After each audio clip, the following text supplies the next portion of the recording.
Hello, everyone. Welcome to today's RD2RD Live Show. Megan Boitano, and today we're talking about the Google Search Console, and really from the perspective as an RD blogger.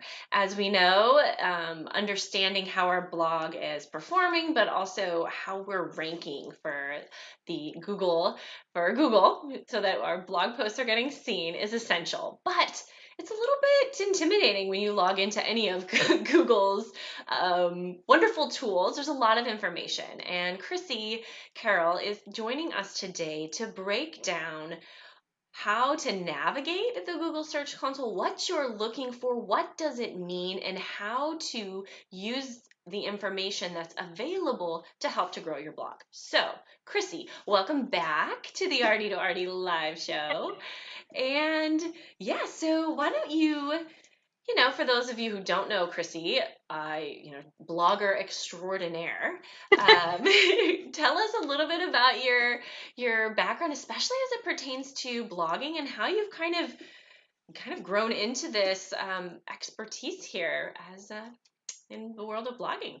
Sure. Yeah. So I didn't start out my career that way. I started out teaching nutrition in pre-K through 8th grade, working with extension. And I loved it. And then I was kind of like itching to do something else, but wasn't sure. And then like my apartment burned down in a fire. I lost everything I owned. And like a crazy person said, I'm going to start my own business. And so I decided at that time to go for it. At the time I was doing everything. I was doing corporate wellness and one-on-one and blogging. And I remember meeting with a business coach back in 2010, and she was like, I think you should focus on blogging. You'd be a great blogger. And I was like, this is dumb. Like, I don't want to be a blogger. And then I figured out that I really loved it. So yeah, really kind of like 2014, 2015 is when I decided to kind of rebrand what I was doing at the time and started what's now my main website, Snacking and Sneakers. And just went from there. So I have a couple websites now, and I love the blogging world. Yeah, so what is it that makes blogging a little bit different? What kind of is that thing for you? I'm curious. Yeah, I mean, I think part of it, this sounds horrible, but part of it is like you're just working on your own thing, and there's not necessarily like maybe like the coaching aspect and the emotional aspect that comes with a lot of one-on-one work. So it's a little bit different in that regard. So I really like that. And I just love the SEO and Pinterest kind of side of things is really fun for me to explore. And like I have a pretty analytical mind, so it's kind of interesting to like dig into that. Yeah, no, it's funny, like you say, working on your own thing. I've personally been out of the corporate world now for a few years. My husband obviously still works in the corporate world, and last night there was like some competition at work about a mixed drink competition, and he was researching. I was like, oh my gosh, I'm so glad I don't have to like manage these like little team building activities in the corporate. I'm like, I'm just gonna work on what I want to work on today on my blog. Well, it's not always what you want to work on, but there's pros and cons, right? There's pros and cons. For sure. Small little side note. Yes. So let's dive into kind of our topic for today, but we're going to start out, broad and then get more granular. Because I think if we just dive into, let's talk about the Google Search Console, let's frame it within this topic of SEO, search engine optimization. Everyone listening in, don't go, ugh, this is, a difficult topic. We're going to break it down, talk about SEO as it relates to kind of blogging and why it's important and why we really need to kind of understand how the pieces fit together. Yeah. So kind of like at its simplest level, SEO is essentially writing content that Google can find, right? And so we want Google, as the major search engine that's being used, to be able to find our content and hopefully to be able to display our content to people that are searching for it. And we know that, social media is great. We know that we can share our stuff on Facebook and Pinterest and all those different social platforms, but we also know that the algorithms with those change a lot. If you think back, maybe 5-6 years ago with Facebook pages, you used to be able to get a lot more reach, and now it's really kind of a pay-to-play platform for the most part. There's some exceptions, but for the most part. Yeah. And Google has like those same kind of core algorithm updates that come up, but they tend to not be as broad sweeping, I think, as maybe some of the ones that we experience on social media. So yes, like SEO, it's constantly in flux. There's constant changes, but for the most part, I was just saying to somebody today, I think of SEO kind of like retirement savings, right? So as long as you're doing the right stuff and you keep doing it and you keep working on it, then like over years, you see those results and you see your content come up in search results and you see people finding you that way. God, I've never heard it talked about as far as kind of like retirement savings, but I do like that. More of a longer term focus. Yeah. So what, if we talk about the Google Search Console, you mentioned ranking, like letting Google search your content so that it can present it to people who are searching. What is so where does this Google Search Console kind of come in? What is it? What does it do? Let's just kind of start there. Yeah. So kind of when it comes to your website, there's really two like Google things that you're looking at, right? So you've got your analytics. So you log into your analytics and you can see how people are coming to your website, whether it's from social, whether it's from organic. And if you've ever kind of dove into analytics, in the organic section, you might notice that a lot of what's there is like keyword not provided. And so there's not all this data there maybe to look at. So what you can really do is you can go over to Search Console, which gives you so much more information about the types of keywords that people are using to find your content, where your content is currently ranking on average. So like an overall average ranking for different pages, or you can find where it's ranking for specific keyword queries. You can find what people are clicking through. You can find average click-through rates. So just a lot more kind of granular data as compared to what you might find in analytics, which is more like the overview of the organic search side. Does that make sense? Yeah, I definitely think we're going to go and do a little bit of screen share so we can see what you're talking about. But I know you also use tools for keyword research. So what's this overlap between that tool and then Google Search Console? There's a lot of moving parts. Yeah. So yes, there's a lot of moving parts and there's definitely a lot of overlap, and I use both. I think what Google Search Console is really great for two things. One, establishing what Google already sees you as an expert for. Mm-hmm. So if you log into Google Search Console and you see that like you're ranking for a ton of air fryer recipes, that, okay, I just got an air fryer. I'm really excited. Ooh. That Google thinks, all right, this person like knows what she's talking about when it comes to air fryer recipes. So you might decide, all right, I know my air fryer recipes do great. My like crock pot recipes don't seem to be ranking as well. Maybe I'll just focus on air fryer recipes for a while and see how my traffic does. So that's one thing, is like kind of seeing relevancy for what you already are ranking for, and then making a plan for the types of content you're going to do after that. And then the other thing is, and so like, let me back up for a second. When you're making those plans for the types of content you're going to do after that, then that's where I would go to my keyword research tool and be like, okay, what kinds of air fryer recipes am I going to do? Like, let me do some keyword research and find the specific, air fryer acorn squash, air fryer apple fritters, whatever, and find those specific keywords. So that's like kind of where the first part of the overlap is.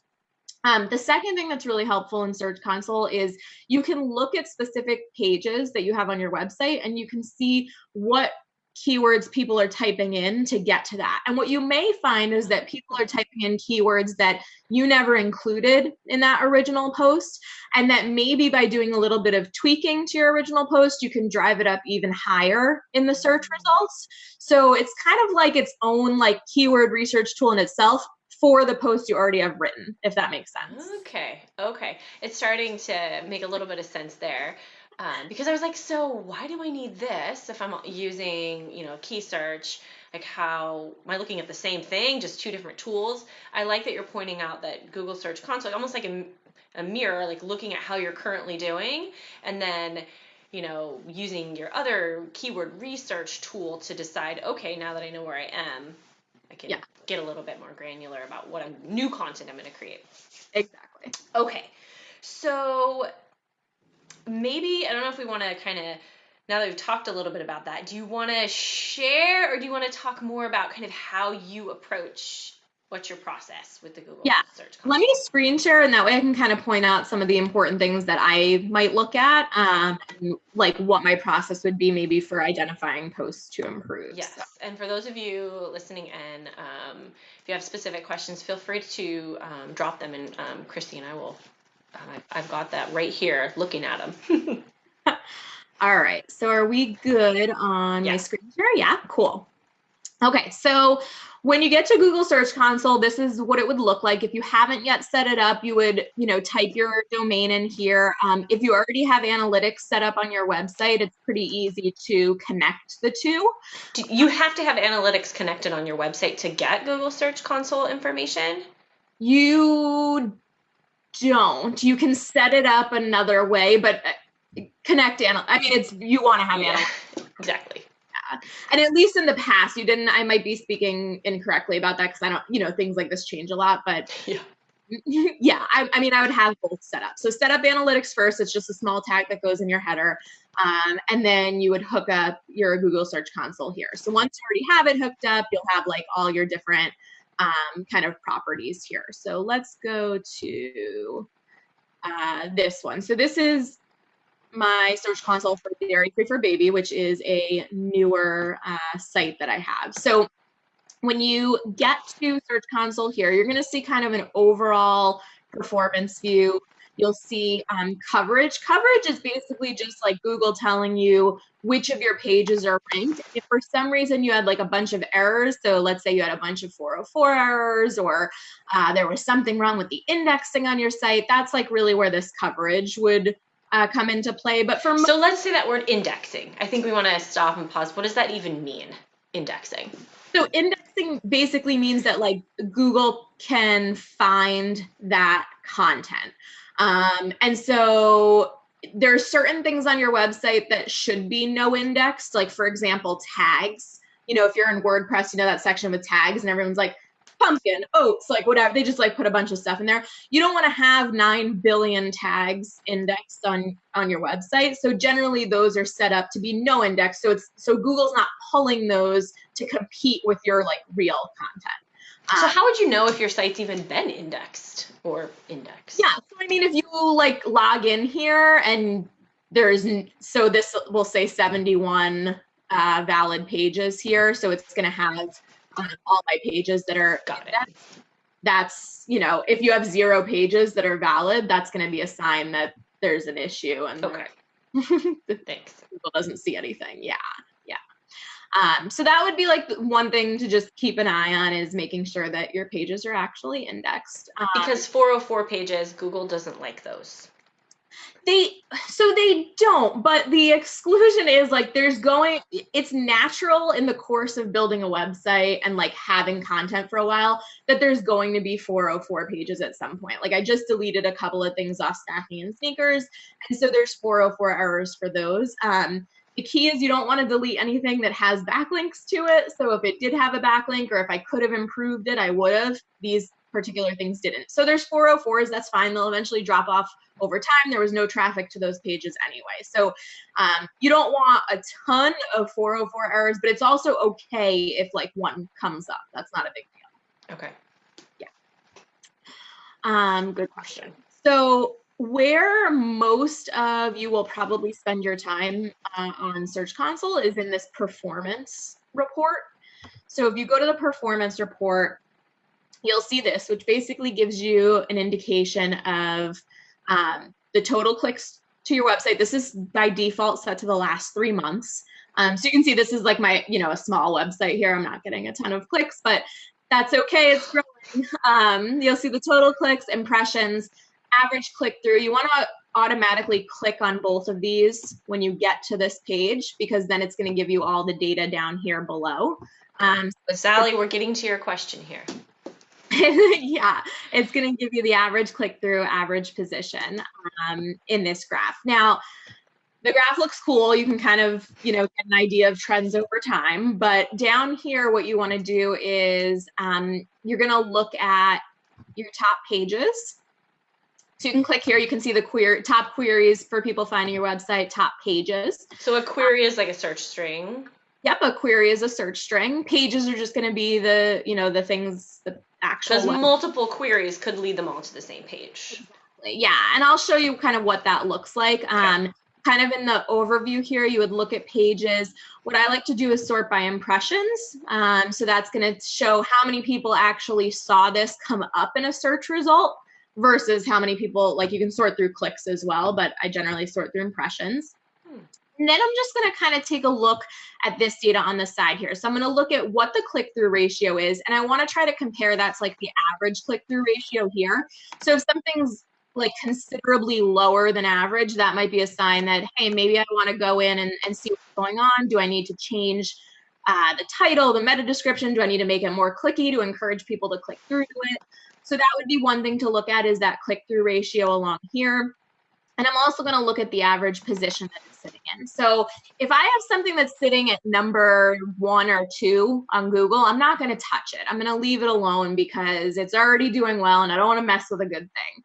If I have something that is sitting more at like number 8 through number 20, those are telling me, okay, with a little optimization, I could probably get this maybe to the first page, or maybe I need to work on building backlinks or something along those lines. So I would look at the impressions here, and then I would also look at the average position. So let's just take a look, for the sake of doing this, at this MSPI article here. So the click-through ratio on this is actually pretty good, but the average position is sitting around 13. And so I would want to see, okay, what queries am I getting for that? I'm sorry. So when I get to the page here, I'm going to go ahead and click on queries over here, because that's going to tell me what people are searching for that get them to this particular article. And so these are all the things people are searching for: MSPI, MSPI baby, MSPI symptoms, MSPI diet. And again, I'm going to sort through impressions to see what are the keywords people are typing in, what is the position for that particular keyword, and what is the click-through rate for that keyword. So here's an example, like MSPI diet. People are coming across that. It's a little bit lower. It's ranked position 9. And it only has a 2% click-through ratio. And that makes sense because this article was kind of a broad overview of like what MSPI is, what are the symptoms, and there's a small section about diet, but it really is not built out. So there's kind of 2 ways that I could approach this.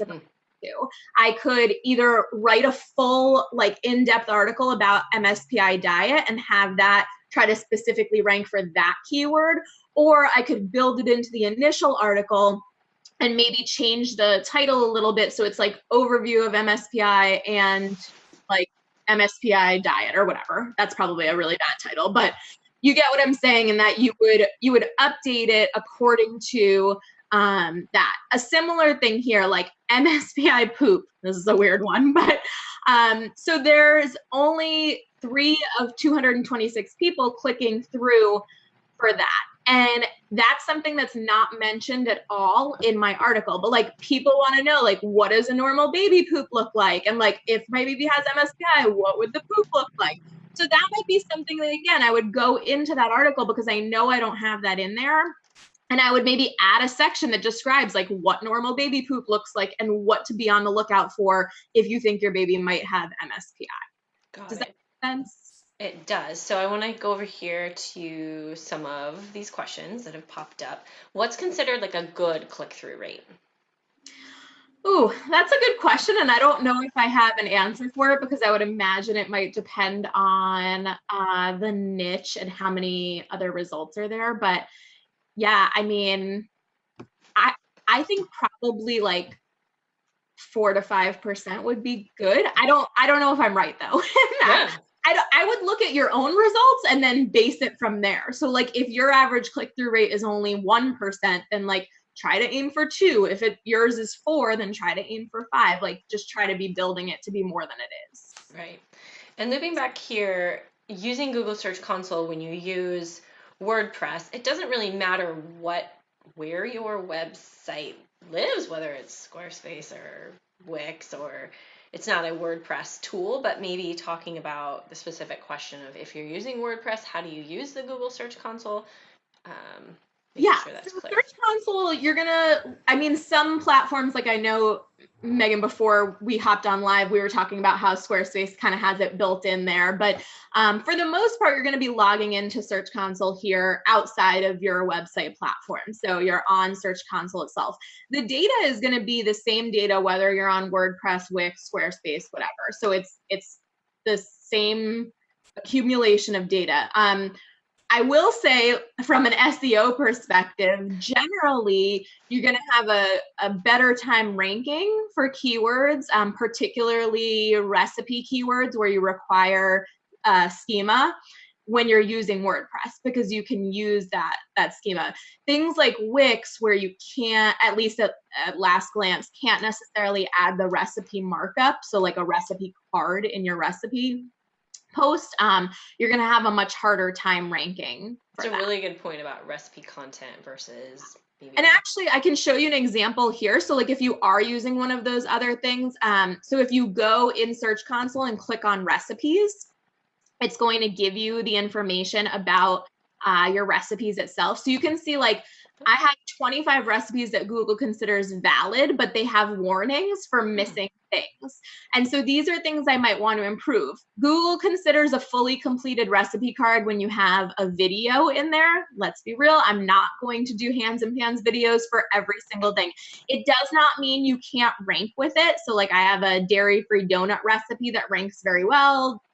I don't think I added a video until later, but it, there's things that can still rank without these categories. So that's why they're valid, but they consider it fully enhanced when you have all the categories. So a video aggregate rating would be like somebody rating your recipe, like, oh, this was 5 stars, I loved it. Category, cuisine, prep time. A lot of these are things I should go back and fill out, because obviously I forgot to. Like prep time is one that I try to always fill out, and I must have just missed it on one that it's missing here. But it's nice that information is there. It's kind of a nice little checklist of what maybe exactly. You didn't do. So like if you've been blogging for a while, this is great to just pop into and see, okay, what do I need to like fix up? But this is really helpful if if you are using maybe one of those other platforms and you post recipes and you're not seeing your recipes in here, like Google's not recognizing them as recipes. Right. Here I kind of want to pause, because what I feel is really important here is this Google Search Console, as you mentioned at the beginning, is we were talking about evaluating the content you've created, how it's performing on your site, how you could either go out and create new content or improve your content to rank better. There's also tools out there that let you dig in to other people who are ranking for keywords and kind of do this similar work, right? To kind of see how they're doing it, right? Yeah, for sure. So like Key Search or SEMrush or any of those tools generally have a competitor analysis or an explorer where you can put a competitor's website link in there and you can see what kinds of things they're ranking for, and then that can give you some ideas on things to potentially write posts around. Yeah, not copying them, but writing your own version of that post. And I think when it comes to like one of the things, and I should probably save this for like my top 3 tips, but I'll just say it now. So I think that SEO seems overwhelming, and it kind of is a little bit overwhelming, but I think at the core of it is good content, right? And so when you're writing a piece of content, you want to ask yourself, like, is this one of the top 10 pieces on the internet? And if it's not, improve it until it is, because that's really what you're looking for. If you're past number 10 on Google, unless you're getting great Pinterest traffic or social traffic, like nobody's going to be clicking on your stuff, or I mean, a handful, but you get what I'm saying. Like you want to be within those top 10 spots on Google. And so try to make sure that those pieces of content are the top 10 pieces on the internet.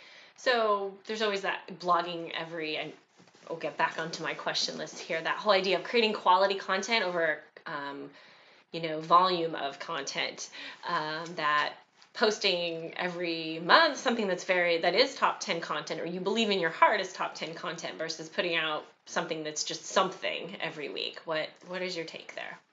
Yeah, I mean, I would focus on definitely quality over quantity. I think if you want to be connecting more regularly, like that's what social media is for. You connect on Instagram, you have little short form stuff there. But I mean, if your goal is to grow blog traffic and monetize that in some way, you're going to want to be spending a lot of time putting together high quality content, whether that's you or whether that's hiring a writer to do it for you.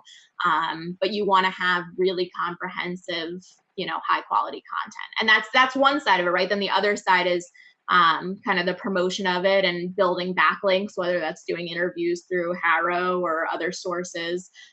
So there's kind of a lot that goes into this, and sometimes it just won't work. Like, no matter, I have a recipe I posted, I thought it would be a slam dunk. The competition looked easy, and it's like, I'm just not ranking in the top 100 for it. And like, that'll just happen sometimes. But so let's kind of go through that process one more time, because I think there's a lot to take in that first go round of kind of coming in, and let's say you're evaluating, you had search queries, you had a page. So maybe let's kind of go back in there again and kind of look a little bit again. Does that make sense? So go ahead, explain. What do you want me to? So just so that we're kind of clear on the process, almost like a recap of sorts, if we kind of take it from the top again, just the key points as you kind of went through, just because it was a lot to take in. Yeah, no problem. So again, this is going to be on your website performance report, and by default, it's going to be set to the last 3 months. If for some reason you had like a lot of seasonal content or something, you might want to adjust the time frame there so you understand the full fluctuation of your website. But if you just have a lot of like evergreen content, the last 3 months is a pretty good indicator. So you're going to click on your pages here and sort through the impressions. And then you're just going to start to evaluate, out of these pages that have high impressions, what is the click-through ratio like? Is it higher or is it lower than average? What is the position, the average position like? Is it, within the top 30, where maybe like from number 9 to 20, 9 to 30, I could go in and really work on optimizing that? Or is it sitting at like number 100 where probably not worth my time maybe to go in and optimize that? So there's not going to be like, oh, this is immediately something I want to fix here. It's more, all right, let me take a look at, let's see, like this one, it's 2% click-through ratio. Let me take a look at what's going on with that page. So it's a dairy-free cookie roundup, and I'm going to look at the queries that are coming up. And in this case, I see like dairy-free cookies, dairy-free cookie recipes, dairy-free cookie recipe, and for a roundup like this, it's probably going to be pretty hard for me to get much higher than like an established actual dairy-free cookie recipe, right? Because I'm just showing like, here's 10 dairy-free cookie recipes. So in this case, I might say, this is not really worth it to try to optimize it. Like, this will be a slam dunk on Pinterest, but I'm going to leave it as it is for Google. And so that's really what I'm going to do, in Search Console here, is I'm going to look at what my pages are currently ranking for. I'm going to look at their click-through ratios, and then I'm going to make some decisions on things that I either want to add to the post. Like, there's a lot of things you can update too, right? So you can update the title. So if you just had something that was like MSPI, let's just use that example for this one that we were looking at before, and the title was just MSPI, I might rename it to like the ultimate guide to MSPI, right? It's like a clickier title, everything you need to know about, or like what you never thought you knew. Like if you were seeing a lot of impressions, but you're trying to work on your click-through rate. Yeah. So if you're trying to work on your click-through rate, that's something to consider, is updating the title and updating the meta description as well. So the meta description is like when you search for something on Google, it's the little snippet that they show. And so you might try to make that a little bit clickier. Like, I bet here's everything you need to know about MSPI, including the symptoms. The one thing you need to know, ... right? Mm-hmm. And so it's like, people want to click on that because they want to know, like, what's that one thing I need to know about MSPI? Right. So you want to try to think of what's going to encourage people to click through on it. Okay. You can update the title, you can update the meta, you can update the post itself. So like we were saying with that MSPI example of like, what was it? Poop, right? Yeah. Yeah. So if I wanted to add in a section about baby poop, I would add that in and put some information about that and make sure that I would include this particular keyword there within the post itself. You also could consider linking strategies. So if your post is doing pretty well, like it's getting a lot of impressions and clicks, but it's still sitting at like number 9, you know, number 8, number 9, then maybe you go into some of your old established posts and you add a link to that newer post to try to give it some extra link juice. Maybe you do some interviews on Harrow and try to build some backlinks that way. You can also look at the top 10 results that are currently there and see if it's even realistic for you to outrank who's in the top few. So like if I took this post and I searched for MSPI and I saw the top results were like, you know, WebMD, Healthline, like Cleveland Clinic or whatever. Cleveland Clinic, yeah. I'm probably not going to outrank them. And so it wouldn't make sense for me. If that's what I saw, I know it's not because I went into this post recently, but if that's what I saw in the top 3 results, I probably wouldn't bother like spending a ton of time there. So you need to like look at a lot of the data and decide whether it's worth your time. I think the mistake a lot of people make when they start with Search Consoles, they see, oh my gosh, I have these 100 posts that need to be updated. And in reality, like don't waste your time updating things that are potentially never going to rank or that like are so far gone that it doesn't necessarily matter. Yeah, and I think also you know that handshake between what you're looking at in Google Search Console and then your actual keyword research tool, whether you're using paid or free, and even now keywords everywhere you have to pay, but it's nominal.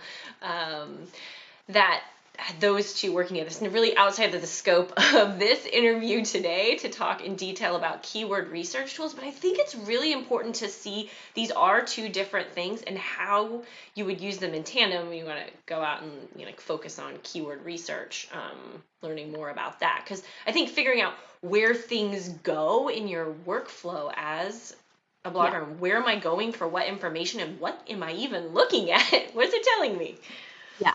And I can show you, like, let me just hop over to my like snacking and sneakers here because this might be helpful contextually.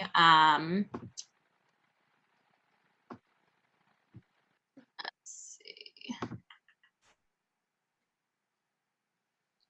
All right. So like on snacking and sneakers here, if I'm doing like a quick look at some of these top queries that are driving traffic to my website, marathon training, half marathon training, like it's a clear indicator that, okay, those are things that Google sees like my site for expertise. So they see training plans, right? And so I know that if I can focus more on training plans, that I might be able to drive more traffic. So that's where then I would say, okay, I already have a 12-week, I already have a 6-week. Let me go to my keyword research tool now and see what other like length of training plans, beginner, advanced, intermediate, different race distances. Let me see what else I can find that I haven't covered yet that would be within this realm of like running training plans. So does that make sense on like how the two tools overlap? Yeah. Yes, I love that. Really helpful. Okay, so I think we could spend a lot of time right in here in the console, but I want to make sure you've kind of gone over some, tips, but maybe some must-share hacks or things about Google Search Console that you haven't already bestowed upon us. Yeah, I mean, I think those are the big things. I would say if you're going to choose like one thing to focus on at the beginning, it's like going through this process of looking at your pages, sorting by impressions, and see what's getting a lot of impressions and not a lot of clicks. And then looking at the keywords that it's ranking for. And if you don't already have those in your post, go back to your post and add those in. Contextually though, like don't just go to the bottom and like add a bunch of random words. I mean, weave them in naturally. How long does your blog need to be active before even you would be looking at information from Google Search Console? If you put out a post a month ago, is it even relevant to be looking at how it's doing? Yeah, it depends, right? So it depends on the niche. It depends on how much content you're putting out. Like there's a lot that goes into it, right? But generally we think of SEO as being like maybe, 3 to 6 months before things kind of settle out in a certain spot.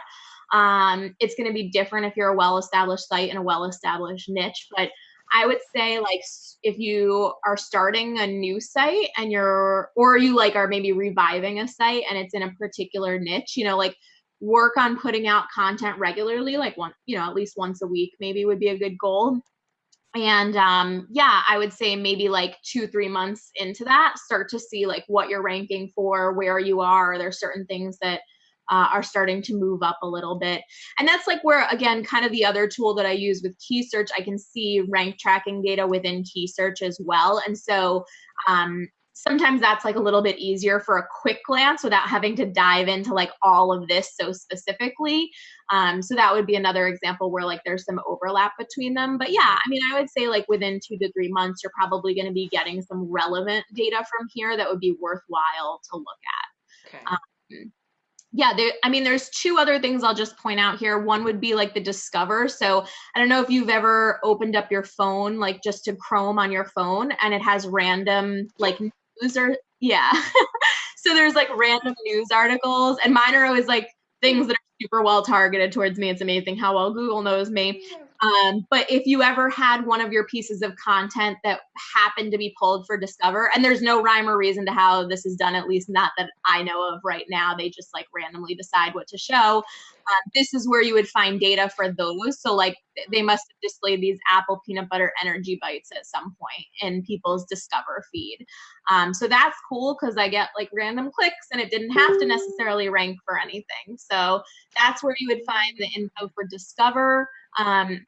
The other thing to keep in mind is videos. So if you do any kind of video on your site, they just added this, I think like 2 days ago, this video data, but it'll tell you, again, similar to that recipe card, whether there's any errors in the markup of the video or whether you have, valid videos that have all the markup that's supposed to be in there. So wow. that's something else to keep in mind. Oh, that's super interesting. So I want to talk a little bit about misconceptions, but one I hear a lot is really feeling boxed in about writing about being directed by keywords rather than, well, that's not really what I want to write about, or, that hesitation of, but this is what I want to put out into the world, right? I don't know, I'm not sure if I'm asking the question right, but you know what I'm asking, right? Yeah, I think you have to think of it like, do you want to do what you want or do you want to be successful? And that sounds so bad, but there's a happy medium here, right? So like, I think in general, people that want to blog, they want to do video, they want to cook, like it's a creative outlet. And that's awesome. And like, you can be super creative in it, but if you want people to find your content on Google, like you need to be thinking about the keyword research. And so I'll give you an example. Like back when I started blogging, I posted this awesome recipe that I thought was great. It was for butterbean blondies. So like lima beans that were made into these blondies, and they're delicious.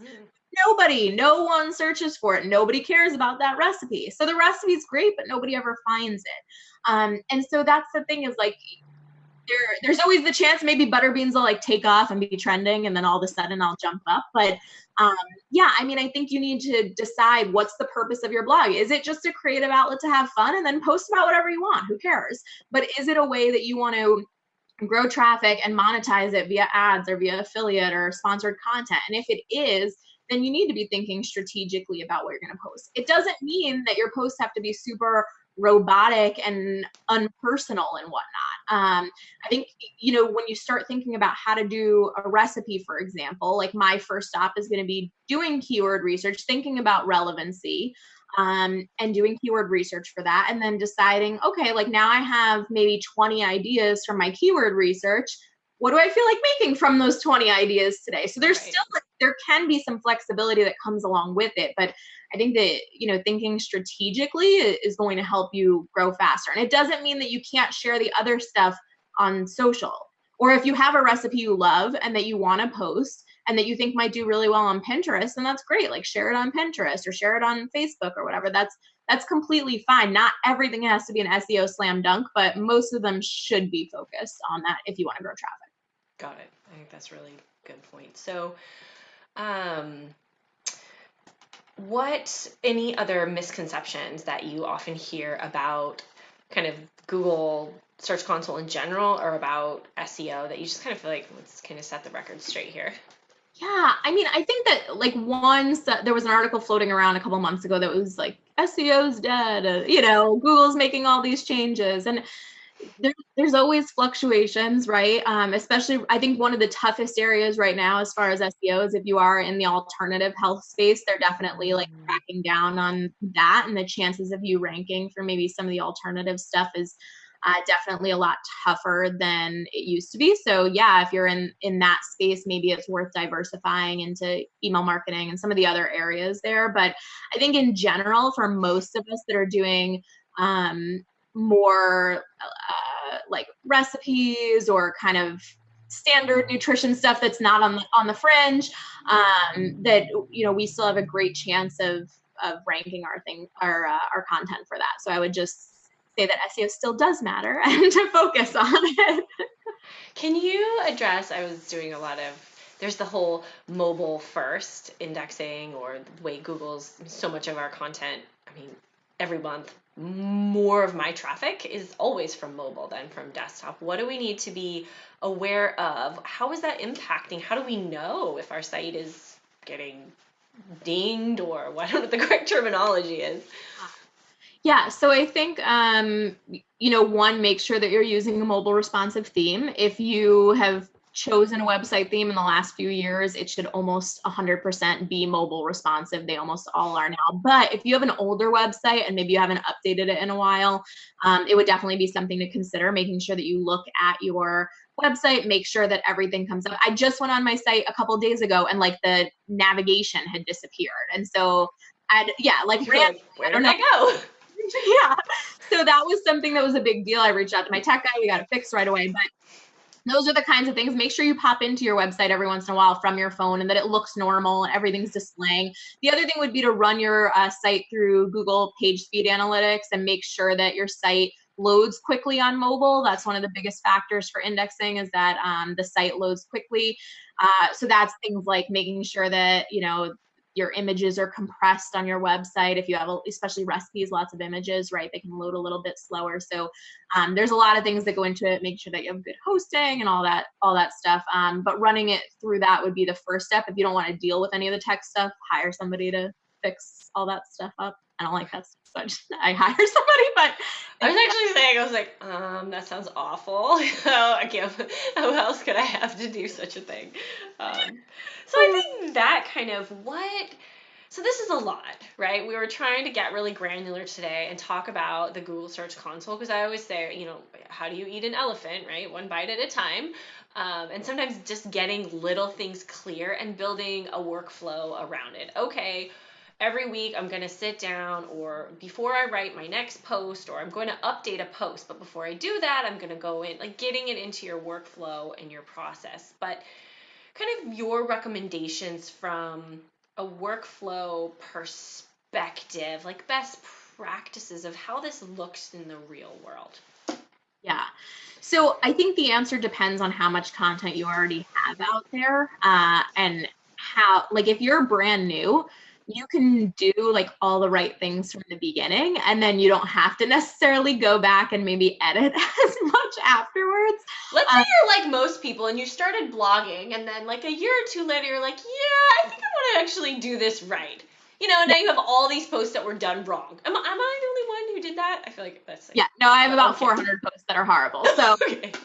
yeah, it's out there. Yeah, in that case, if you have like a whole bunch of content that's kind of you put it out there, you didn't know much about SEO at that point, I would recommend thinking about your overall goal for content. So if you have enough time, and you have to think about realistically about time. So like if you have enough time to put out one new post a week and update one post a week, then make that your goal. So you're going to do one new piece of content, and then you're going to go and you're going to look in Google Search Console. You're going to find something that is maybe ranking number 9 through 20, and you're going to put some time into updating that. You're going to add in the extra keywords. You're going to maybe add a video or rephotograph, whatever, and try to bring that up a little bit higher in the search results. Because really, if you can get something from page 2 to page 1, especially if you can get it like in the top 5 results, it's going to make a major difference for traffic. Yeah.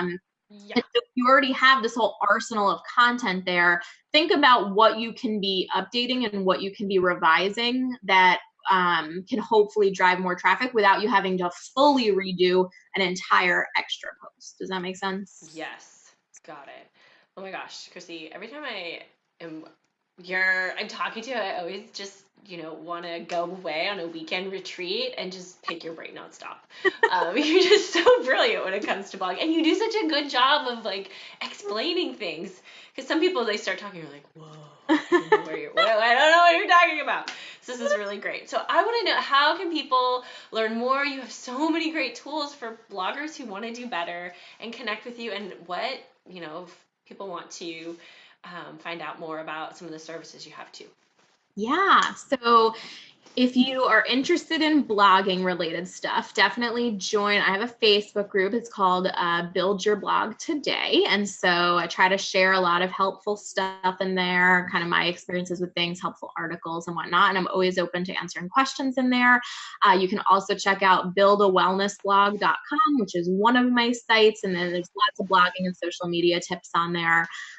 And then if you ever needed one-on-one help, I do offer blog coaching specifically in the areas of SEO, Pinterest, and monetization strategies. So if you ever felt like you needed some one-on-one help to kind of get things going and, somebody to take a look and, give you some feedback, that's a great option as well. Ooh, awesome. So definitely visit buildawellnessblog.com, and it's called Build Your Blog Today. Did you just rename your Facebook group? Or is it No, Build a Wellness Blog, I think, was taken for groups, and so I just named it something different because I needed a different name for it. Well, I'm in your group, and you do share awesome stuff, so I definitely recommend jumping in Chrissy's Facebook group, especially if you really want to be focused on how to blog. There is Dietitians on the Blog, which is a group, but it's really geared towards, those roundups and backlinks. There isn't a lot of conversation around techniques of blogging. I think this is where your group kind of stands out, is it's really around how do I get better at this. So definitely good stuff in there. Awesome. So Chrissy, thank you for coming on the live show today and kind of giving us an inside look at how you use the Google Search Console, and really making it an approachable topic that I feel like I can certainly go back in, and I'm going to be able to better use Google Search Console tomorrow. So thank you so very much. So welcome. Thank you for having me. All right. Thanks, everyone. So many thank yous getting dished out here. So many thanks, Chrissy. All right. Well, we're going to be back 2 weeks from today with another live show, and that I'm hopefully going to get that out on the calendar today. So just keep an eye out on the Facebook events, and you'll see that soon. All right. Thanks, everyone. See you again soon.